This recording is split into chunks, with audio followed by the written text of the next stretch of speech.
Bonjour à tous et bienvenue dans cette nouvelle vidéo du podcast Le Pharmapreneur et plus particulièrement dans cette série vidéo du quotidien d'un pharmacien.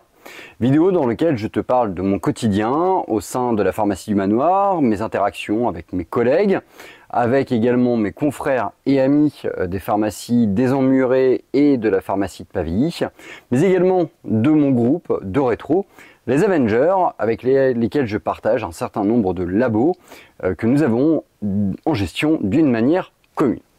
Alors que s'est-il passé durant cette semaine ?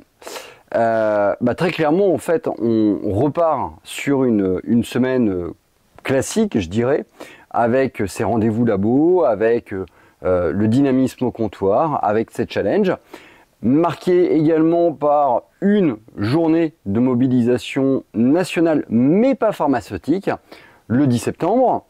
Et puis un rendez-vous le jeudi avec notre collègue Max pour échanger. Ce qui fait que je vais te parler d'un quotidien, mais finalement plus axé sur les rendez-vous, avec un petit peu de comptoir bien évidemment, et puis un petit peu de stratégie globale de la pharmacie. Alors, lundi, arrivé tôt pour débuter les réceptions de commandes, notamment les réceptions automates. Comme d'habitude, faire un petit peu le point sur tout ce qui a trait aux ruptures, au retour de rupture. Vérifier également la bonne disposition de l'automate. Alors en ce moment, on a deux nouveaux apprentis préparateurs qui sont là. Il y en a qui sont plus ou moins à l'aise avec l'outil informatique. Et donc, cela génère un certain nombre d'erreurs. Il faut être vigilant. Alors, on est bien évidemment vigilant durant la pratique, mais il n'empêche qu'on peut avoir des loupés. Et il était nécessaire que je vienne tôt ce lundi matin pour corriger et limiter le nombre d'erreurs, ce qui a une incidence factuelle sur notre activité au comptoir. Du comptoir, bien évidemment, avec la reprise des délivrances classiques avec la variation de saison qu'on peut avoir en Normandie. Et puis à 10h, un rendez-vous avec le laboratoire Biogarant. C'est un rendez-vous qui a duré à peu près 45 minutes, un rendez-vous somme toute relativement rapide.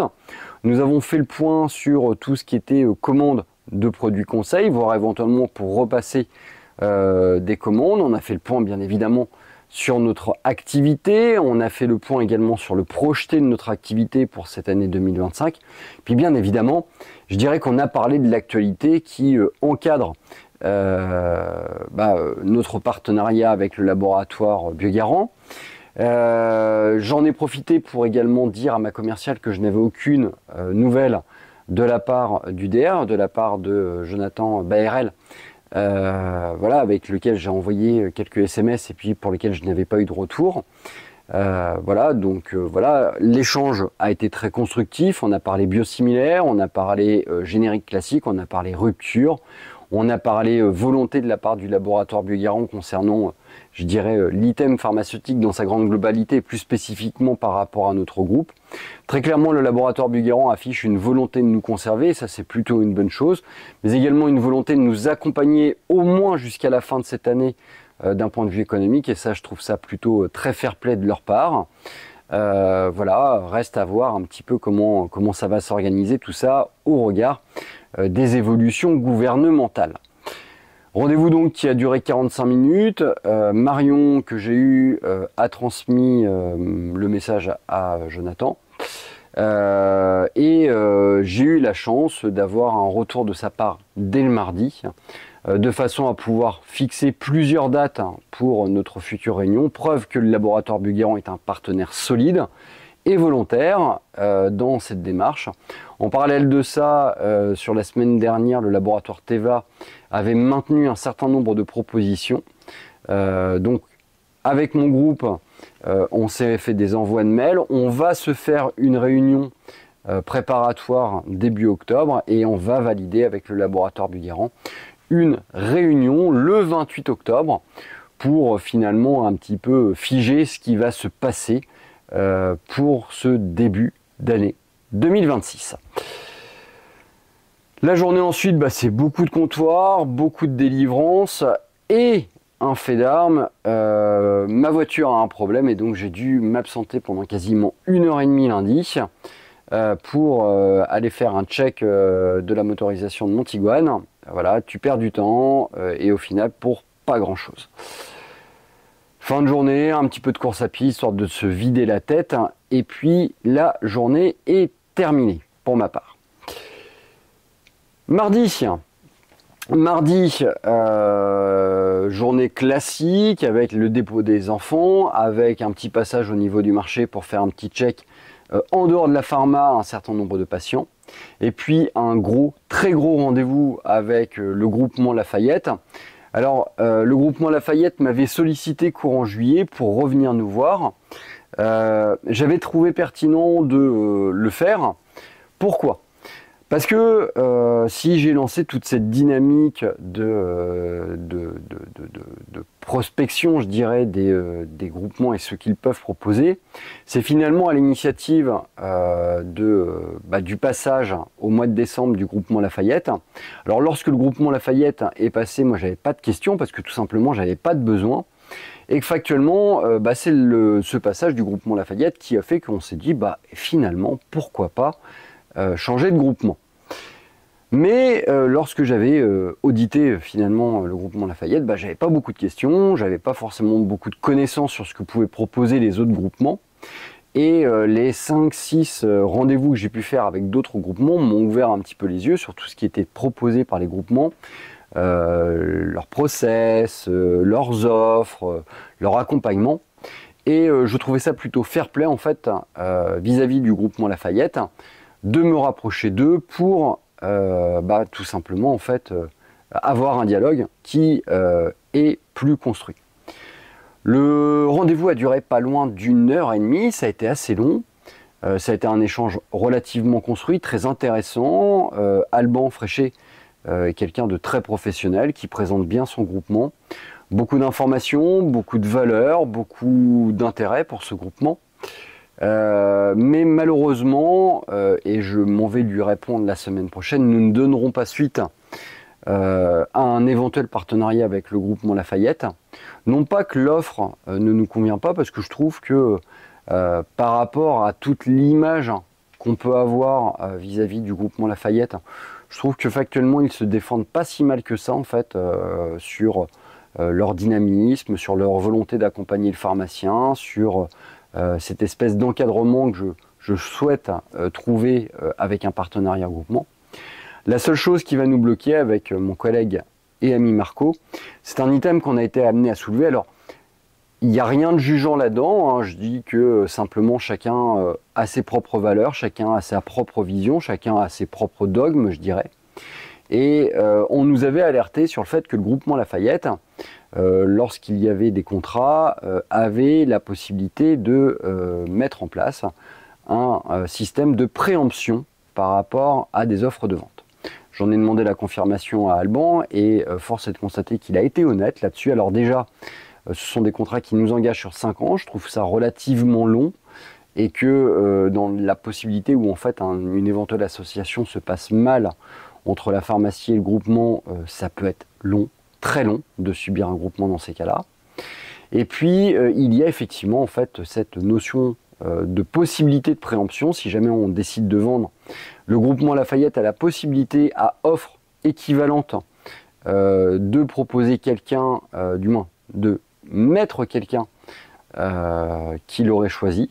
Et nous, on n'a pas la possibilité de choisir parce que finalement, en fait, le contrat fait que si le groupement Lafayette te propose quelqu'un qui est en capacité de te proposer la même somme d'argent, tu es dans l'obligation d'accepter. Et ça, à notre niveau, avec Marc-Antoine, on n'a pas envie. Nous, on le considère comme finalement mettre plus la valeur financière d'une offre plus en avant que l'offre humaine. Et moi, en tant que titulaire, je veux, si jamais je suis amené à vendre, alors j'ai 46 ans, c'est un peu jeune pour penser à la vente. Ceci étant, si on y réfléchit, le partenariat avec Unifarm, ça fait quasiment 12 ans qu'il existe. Le groupement qu'on va choisir, j'espère qu'il va durer au moins autant, je dirais. Et donc finalement, ça nous pousse vers la soixantaine. Et je pense qu'à ce moment-là, effectivement, il y aura peut-être un moment donné où on va réfléchir à vendre. Et il m'importe, au-delà de la valeur financière, de pouvoir choisir le candidat repreneur qui correspondra le plus à ma pharmacie. Et je suis gêné par cette capacité de préemption, parce que finalement ça veut dire que même si j'ai un candidat locataire, un candidat acheteur qui met une certaine somme qui me convient, eh bien, et que humainement en fait je le sens bien par rapport à mon équipe, par rapport à ma patientèle, je n'aurai pas la possibilité de le choisir parce que le groupement Lafayette aura cette capacité de préemption. Et ça, malheureusement, à notre niveau, avec Marc-Antoine, c'est un no-go. Donc je pense malheureusement en fait qu'on va être amené à décliner l'offre de partenariat avec le groupement Lafayette pour ça.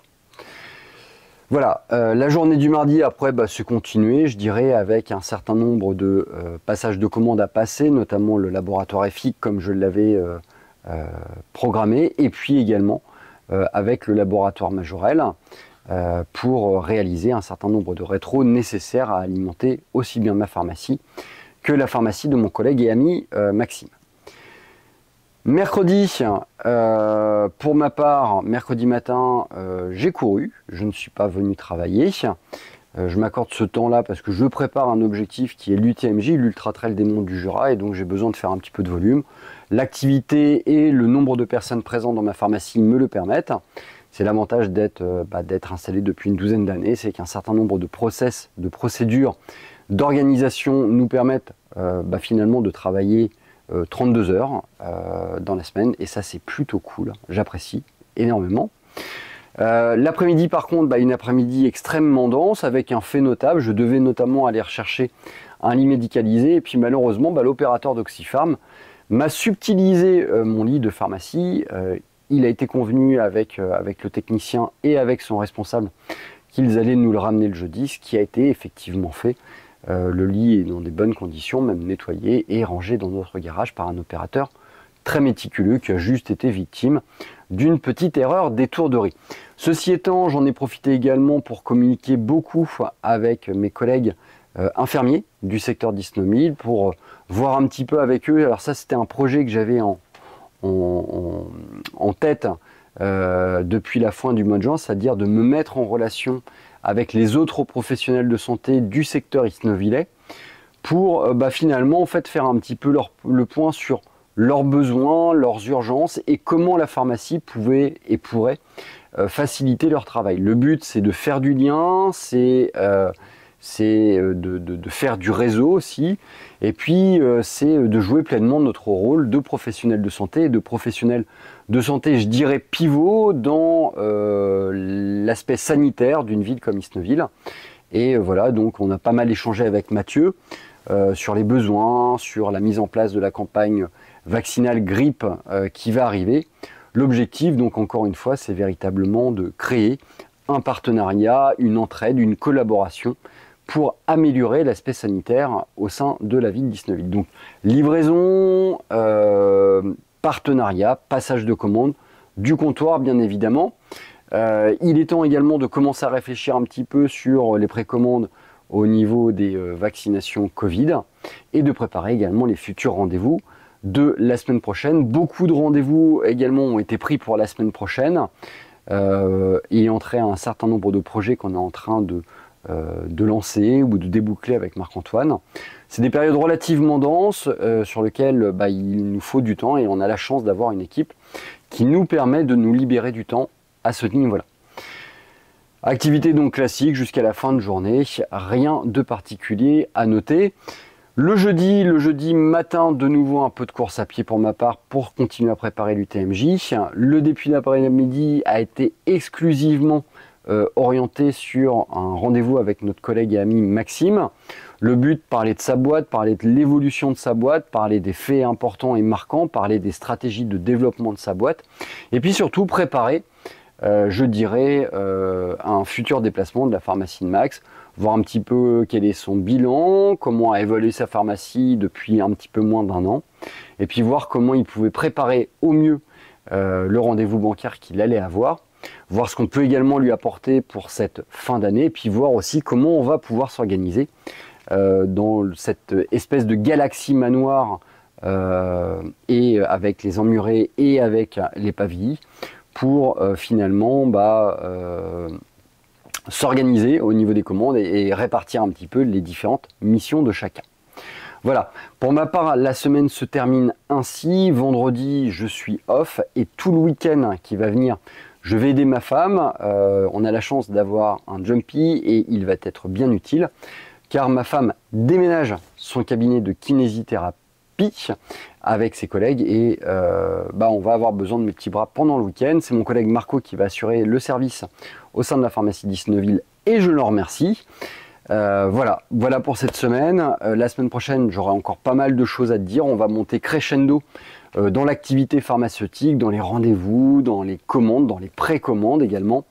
Bref, pas mal d'activités à venir, pas mal de rendez-vous à te partager. Je te souhaite une bonne fin de semaine. Si tu as des questions, des commentaires, n'hésite pas à les laisser sous cette vidéo. Je prendrai un plaisir certain à t'y répondre. Si tu as des projets pareils, n'hésite pas à les partager. Je serai heureux d'y participer. À l'initiative par exemple de collègues qui ont une pharmacie dans la Vienne ou en tout cas qui cherchent à s'installer dans la Vienne, ou à l'initiative par exemple de Clément qui m'a demandé d'être son maître de thèse. Voilà, je te dis à très bientôt pour une prochaine semaine du Pharmapreneur. D'ici là, prends soin de toi, de ton équipe et de ta famille.